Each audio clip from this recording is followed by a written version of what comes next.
being treated for 80 plus conditions which are approved. If you take an individual risk in a lifetime of an individual having any one of these 80 conditions being diagnosed, it's as high as 1 in 20. Of course, not all of them will require a transplant.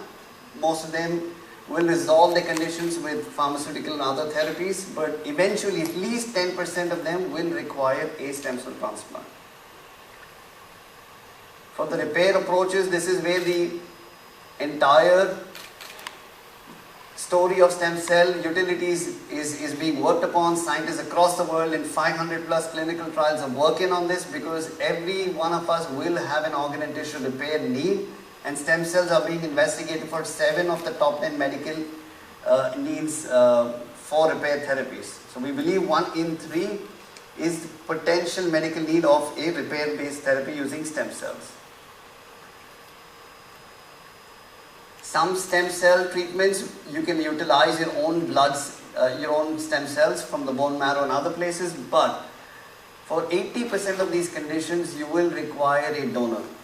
So the chances of requiring a donor stem cells is 4 times higher than using your own cells. Currently, the private stem cell banking solves this part of the problem where you require your own cells, but the large problem is still unaddressed.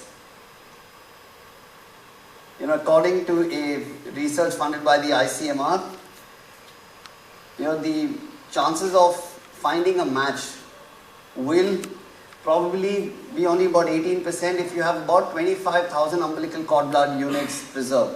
It's only when you have a 10 times larger inventory, about 250,000 units preserved, that the chances of finding a match in India will exceed that of even the advanced countries like the US. So that's the number that we would want to target, at least that as quickly as possible.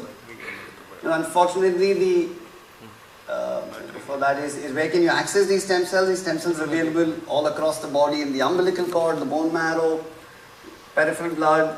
But the easiest source is the umbilical cord.